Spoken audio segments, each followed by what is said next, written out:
Welcome to another episode of Theological Sidebars. How's it going, everybody? Today, interesting topic. We're in October and thought we'd throw this one out. Stumbled upon this today. Article that says Guy Fieri says he spoke to his late dad through a medium 2 days after he died. That helped. So, as we get into this, let's talk about this stuff. Let's talk about what we believe and what we should believe about some of this stuff. And can you communicate with people the dead? As we are now 28 days out from Halloween, and I probably won't be doing another one of these unless Andrew Marquez wants to join me and do one. Let's use this as a launching pad for that. So, okay, here's the article. If you're, by the way, I'm a huge fan of the Diners, Drive-Ins, and Dives show. So you guys know, when I used to recruit, even before I was a pastor, I used to fly over the country and recruit college students for the seminary I went to. And I would usually, in any city I would go to, try to go to a place where Guy Fieri had been or where the Man versus Food guy had been. And so I've always loved the show. I still will turn in Diners, Drive-Ins, and Dives. That's my favorite. Triple D, as he calls it. I would still watch that. That's like I'll still do that almost every couple of weeks. I'll put it on, and I like watching his show. He's incredible to watch. He's very interesting. The places he's got good taste. It's Flavor Town. All right, but let's talk about what's going on in his life. So it says that it says that he had spiritual communication with his dad. This comes from People magazine. So just note the source. Had a spiritual communication with his dad just a couple days after he died. Food Network star opened up about speaking with his dad, Jim, who died in January at 81 years old, through a medium. During an interview on In Depth with Graham Bensinger, sorry if I butchered that, Fieri got emotional speaking of his grief with the immediate days after. Screwed me up. A few days of, I don't want to talk to anybody. I don't want to see anybody. Just leave me alone, he said. Shortly after, Fieri says a friend who, ironically enough, is a spiritual medium, felt compelled to reach out to Fieri. He recalls her telling him, "Your dad is blowing me up. Your dad is all over me about you. He just wants you to know he's..." And I don't know. That's the ... in the article.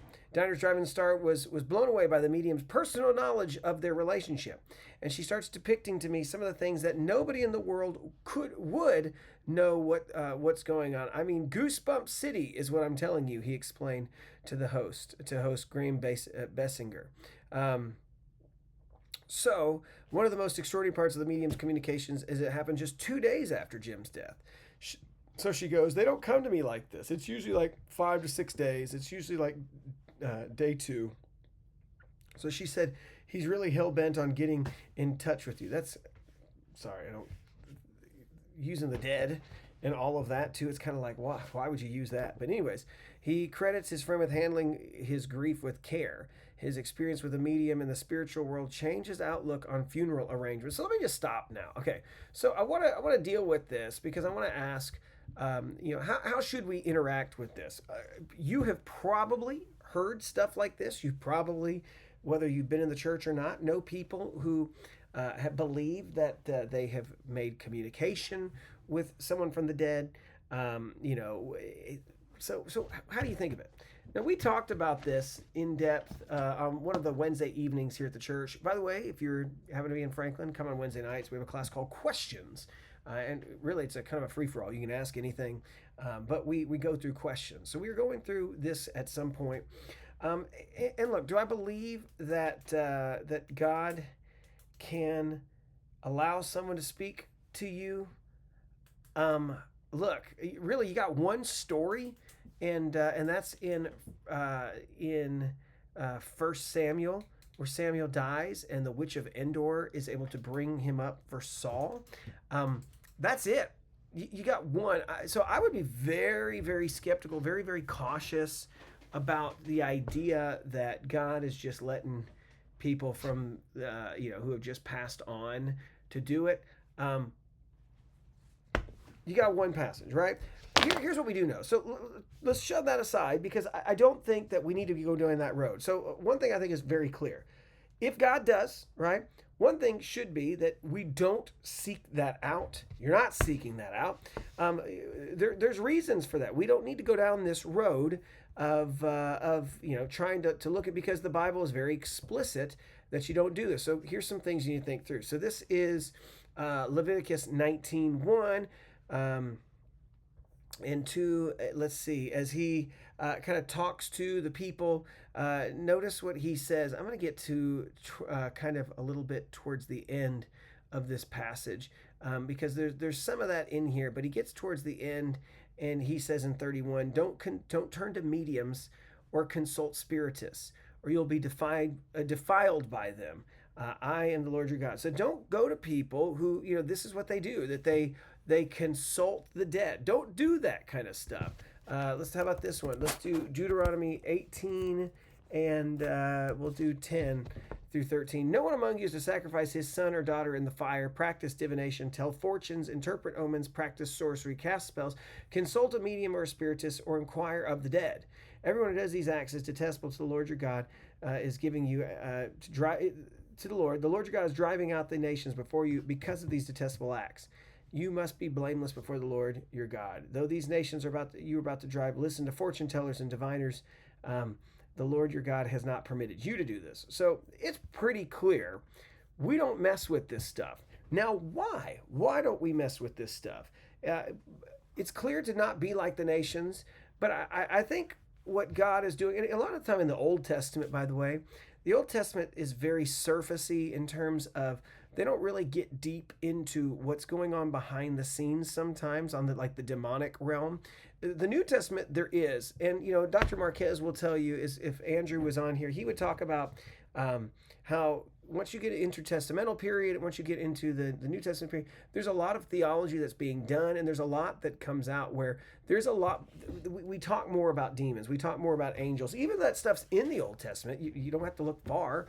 You'll see this stuff discussed in the prophets. You see some of it discussed in Job. You see angels at work, but we don't really see some of the darker stuff. Granted, Daniel has some of that already there, but it really gets fleshed out more, and we see more of that in the New. I think one of the main reasons why he tells us not to is because you're not really dealing with people who have passed on, right? The Bible does tell us that when people die, that's it, right? That when you, if you look at the book of Hebrews, let me go to this passage for you. It says right here, right, that justice is appointed for people to die once, and after this, the judgment. So also Christ, having been offered once to bear the sins of the many, will appear a second time, not to bear sin, but to bring salvation to those who are waiting for him. So this is something that I think is important, right? That you die and you face the Lord, right? That's what happens. You die and you face the Lord in judgment. So there's no like the movie Ghost, where there's this like unfinished business or anything like that. There's nothing like that. The Bible tells us that you go and you pass on. That's one of the reasons why I have trouble with some of the people who I have trouble with the stories of people who have passed on kind of thing, and they've come and share. That being said, right? So if in fact that the biblical view is kind of like you go to be with the Lord, when David is lamenting the loss of his son, he says, he can't come to me, but I'll go to him. Or when Samuel tells Saul, let me find that passage, by the way, too. That would be an important one to think through, right? When Samuel tells Saul that, when he's been raised up, it's interesting what he says to Saul. He tells him of where he's going to be. So let me find that, because that is interesting. People want to use this as like why it's okay that God may or may not. And like I said, I'm super, super, super cautious about something like that. But here's what he says, and I think this is really interesting. Let me open this up for us to look at. So this is our passage here. Samuel answers, the Lord's turned away from you. Remember, this is Samuel speaking. I think this is legitimately Samuel. I think God has allowed for this for a special reason. I think the the person is blown away. The witch of Endor is blown away that this is even happening, right? So she might be more of a charlatan. Since the Lord has turned away from you and become your enemy, why are you asking me? The Lord has done exactly what he said through me. The Lord has torn the kingship out of your hand and given it to your neighbor David. You did not obey the Lord, and you did not carry out his burning anger against Amalek. Therefore, the Lord has done this to you. The Lord will also hand over the Philistines, hand Israel over to the Philistines along with you. Tomorrow, you and your sons will be with me, and the Lord will hand Israel's army over to the Philistines. So I am seeing in here that the Septuagint says your sons will fall, but in the Masoretic text it says your sons will be with me, and I think that's kind of the Hebrew conception of the afterlife, right? Sheol is where everybody goes, and so I kind of I've leaned more towards in my life kind of seeing it. Sheol is the holding place. If you look at like the rich man Lazarus story of Abraham's bosom, and Sheol, or the place of torment. So he's saying you're going to be dead like me. That's what Samuel's saying. So I think there's evidence to say, like you're not going to be hopping around talking with people. So what do we make of this, right? So what do we make of the fact that here is this person? I think this ties back to the question that I asked initially, which was, why? Why don't we do this? Well, I do think there's some demonic element to all of this. So what do we make of what's going on in this story, right? Because he says that this, whoever this was, that this being, he says that was the deceased father, like they knew all these things, and there was all this communication that was happening, and it just happened. So my initial thoughts, right, is just an outsider to this. Let me say this. First and foremost, I find it odd in this that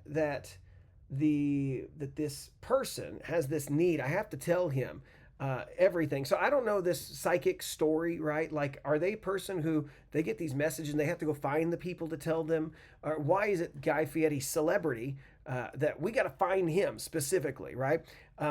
That's just a little off to me. I wonder about why out of all the dead people floating around, for his, it comes in super strong, right?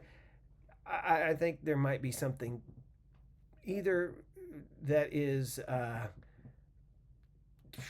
trying to think of the word, either that this is just they're just faking it, or there's something else. Now, in his article, right, he says that there were things that were said to him that nobody in the world would know what else is going on. Starts depicting me things that nobody in the world know what's going on.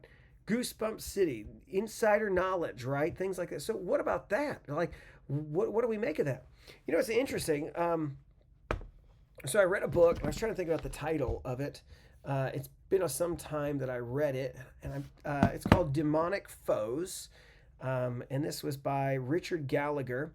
It's a guy who it says, my 25 years as a psychiatrist investigating possessions, diabolic attacks, and the paranormal.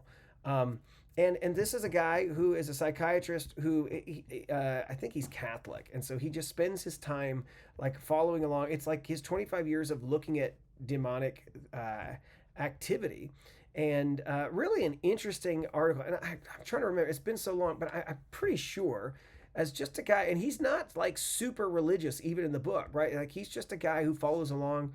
And oh, good, I've had it up here for you.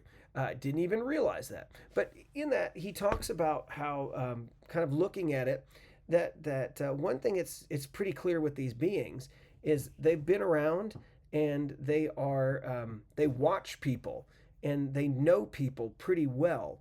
And I don't know if some of this is, so what I'm going to say right now is I think a combination of this, and I think it's a combination of me looking and reading from some of the other stuff that comes from Michael Heiser. His Unseen Realm is an incredible book. Let me see that. See if I got it on my shelf. Hold on one sec. Yeah. I gotta say, I found Heiser a while ago. I really like his scholarship. I think he's got some great stuff in here. So what I'm going to say now is I think kind of a combination from reading the Gallagher book and the Heiser book. But I do think it's something to make sure that we understand, like, don't be fooled. The reason people go to these spiritists and things like that is because they are getting some like information. Like, we all know, like, the Pee Wee Herman stuff of, like, the bikes in the basement of the Alamo, and there's the same stuff like the Wizard of Oz, right? The fake stuff. But I think there's some real stuff here, and I think the reason I think some of these people are really getting stuff. But you got to ask, like, why? How do they know all this stuff? I do think there's two pieces to this. I think that there could be something to, like, C.S. Lewis Screw Tape Letters kind of stuff. If you read the Screw Tape Letters, Lewis talks about. He shares, it's this fictional story of these demons that are attached to people, and they just kind of, like, their whole pull is like to pull them away. So if you've got, like, a demon who's been around a long time, watches people, knows some of the history, like, that's easy, fresh stuff to just throw out. But I do think there's that. I think it was the Gallagher book that said that they know, that they seem to know people well. It's not that they know the future as well, but that they know enough about people and how humanity acts. They know pretty much what the circumstances are going to be like. The past, they've got pretty good down because they talk, they know, they watch. But then the future, when it comes to future stuff, I don't think they know the future. I think they just are good observers. And it's just kind of like how you can watch a scenario play out and you can kind of say, okay, I kind of know how this is going to go down. Or you watch certain people and you think, I know how they're going to respond, right? That kind of a thing. There's some of that because he talks about things that were predicted in the book. So anyways, I bring that up to say, I think the purpose of this, right? If you read the article more, it was to change, right? That it says it changes his outlook on this. And I hate to say it, the sad thing is, because of this moment, because of reaching out in his moment of weakness and in his pain, right, that of a loss of a loved one, they knew exactly who to go to and how to get him, right? So I get him by bringing him in, sucking him into this realm, telling him this is what you got to do. So you bet if he has seen power here and he's seen this revealed to him through mediums and psychics, you can bet that in the next case it'll be again. And so this is just to draw in little by little suck him into this realm. And then what you think is you're going after, as into the light, you're going after good, you're not, and eventually that's going to come and overtake you. In fact, there's another article that I found, and it was commenting on this article, and I'll link it in here as well. It comes from Christian Post, and it talks about the many psychics who came to know the Lord. But they talk about how they were visited by these things, and they thought that they were doing right and that they were beings of light. And what they find out is, it was dark, and it just got darker and darker and darker. And so once I bet, I think this is the coincidence of the 2 days of coming in instead of the 5 or 6 is, it could very well be that the demons were setting out, who do we want to come get quick, right? Who is definitely ready and primed. The pump is primed to make the great deception now. Don't forget, the Bible tells us that Satan can describe himself as an angel of light. So what I would say is, look at this article, pray for Guy Fieri, and I will say this, guys. I think if you're listening to this and you see people like this who are hurting and in pain, I think this is a necessary thing. Either people will look to, the demons will look to try to pull you away by bringing people your way to say, hey, I got a message for you. Or people are going to dabble. If they're not sure-footed, they're going to dabble, and they're going to try to go make contact. You probably have friends like this. Maybe if you're listening, you're like this, and this is not a good place to go. So pray for these guys, and pray that they would see the light, that they would recognize that there is a darkness that's behind there. And if you're involved with something like that, stop it. Get out of it as quickly as you can. And I pray that God would reveal what's really going on. If you are truly interested in resources like that, and you're trying to think so Michael Heiser has Unseen Realm. That's a great one. It's kind of a heady one. He's got a smaller one. He's got the angel. I think he's got one called, let me look this up while we're talking. While you're with me, right? Let me just go ahead and put my screen up and let you see what I've got here. I think we've got, let's see. Where is this? Let's go. Michael Heiser, and I'm going to show. So Supernatural is the smaller version. So that's one that I would say is really worth reading. It's definitely a shorter version. Unseen Realm is big, lots of footnotes. But yeah, I would look at Supernatural. I would talk about that, or I'd look at demons as well. So he's got angels, he's got demons, he's got a lot in there. Great scholar. I like his work. I don't agree with everything about him and that he says, but if you're interested in a good study, I think that would be good, helpful stuff. All right, that's all I got for now, and thank you for listening. Like, subscribe. We'll talk to you guys a little bit later. Bye.